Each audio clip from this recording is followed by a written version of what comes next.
প্রিয় দর্শক আসসালামু আলাইকুম।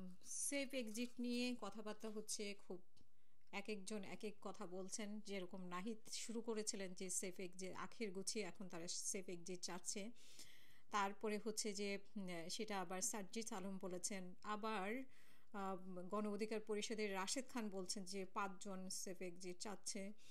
তো এইভাবে সেফ এক্সিট নিয়ে আসলে এখন আলোচ্য বিষয় হচ্ছে সেফ এক্সিট।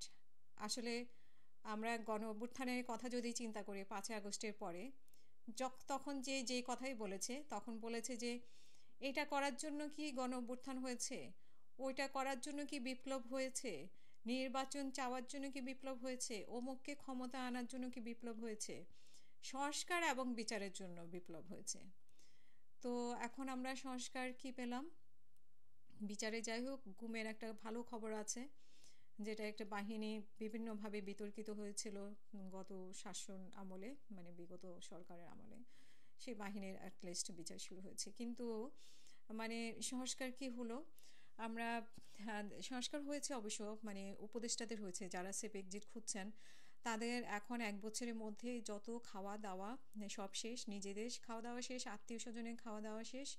তারপরে মেইন তো মূল নায়ক তো ডক্টর ইউনূস, তিনি তো আসলে ওনার যা যা দরকার ছিল সব নিয়ে গেছেন। তারপরে ২ দিন পর পর বিদেশ সফরে যাচ্ছেন, কাউকে কোনো কৈফিয়ত দিতে হচ্ছে না, কোনো সংবাদ সম্মেলনের মাধ্যমে কোনো কিছু বলতে হচ্ছে না বিদেশে উনি আসলে কি অর্জন করছেন, কি অর্জন করছেন, আর নিজের অর্জন হচ্ছে না দেশের অর্জন হচ্ছে, সেটা নিয়ে কিন্তু আমরা ক্লিয়ার কিছু জানতে পারছি না। ঠিক আছে, জানতে পারছি ফ্রেশ সচিব আমাদেরকে অনেক স্বপ্ন দেখান, তারপরে বিডার চেয়ারম্যান আমাদেরকে ইনভেস্টমেন্টের অনেক স্বপ্ন দেখান।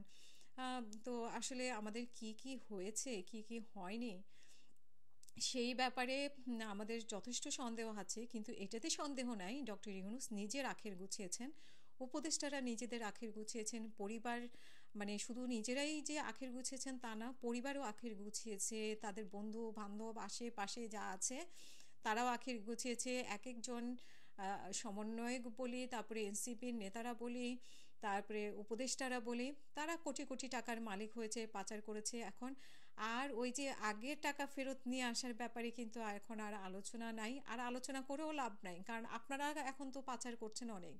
আপনাদের টাকার হিসাব কে নিবে, মানে আপনাদের আগে আপনাদের হিসাবটা দিয়ে নেন, ১ বছরে আপনারা কে কত টাকা ইনকাম করেছেন, কত টাকা পাচার করেছেন।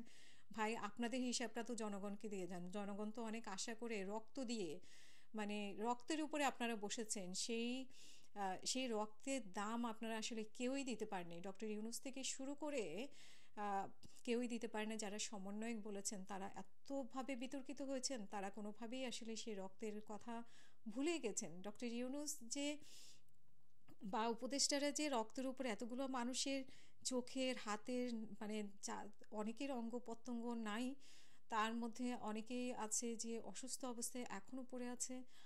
আর যারা নিহত হয়েছে, নিহত পরিবারগুলো দেখেন, বাচ্চা বাচ্চা ছেলেরা মারা গেছে, তারপরে কারো হাজব্যান্ড মারা গেছে, কারো বাবা মারা গেছে, কারো ভাই মারা গেছে।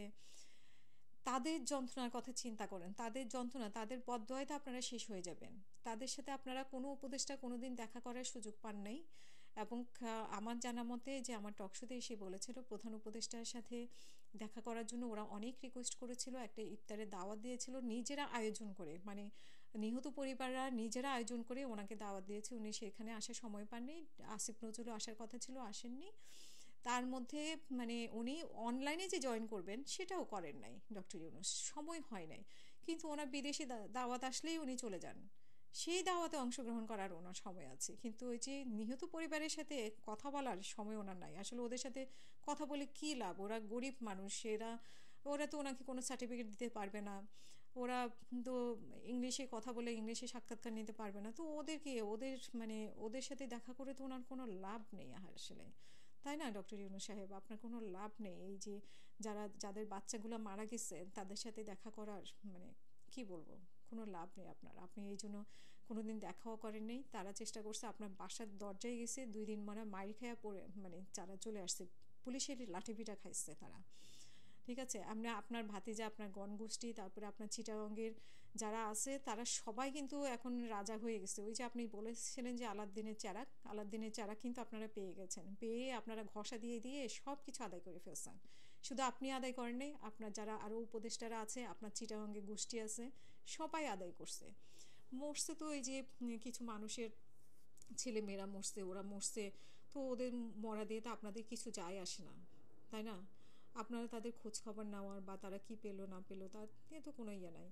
আর হচ্ছে যে যে এনসিপি তারা তো অনেক লম্বা লম্বা কথা বলেছে, এটার জন্য বিপ্লব হয়েছে, এটার জন্য বিপ্লব হয়েছে, নিজেরা একটা দল গঠন করেছে, এখন এমপি হবে, কয়েকজন তো দুইজন তো আছেই মন্ত্রী, তারা আবার এমপি হওয়া মানে এমপি মন্ত্রী হওয়ার স্বপ্ন দেখছে, তারা সেই প্রসেসে আছে। এবং মানে এনসিপি নেতারাও সেই প্রসেসে আছে, কে কিভাবে আবার ক্ষমতায় আসবে, কোটি কোটি টাকা তো বানানো হয়েছে, এখন নির্বাচন করবে, নির্বাচন করে স্বপ্ন দেখছে। ওই কে আহত হলো কে নিহত হলো সেই মানে কথা তারা দিব্যি ভুলে গেছে, দিব্যি ভুলে গেছে।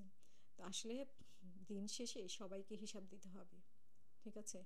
এই যে যেসব মায়েদের বাচ্চা মারা গেছে এবং যাদের চোখ নাই হাত নাই, ওদের মনের একটা কষ্ট আছে, সেই কষ্ট থেকে আপনারা রেহাই পাবেন না।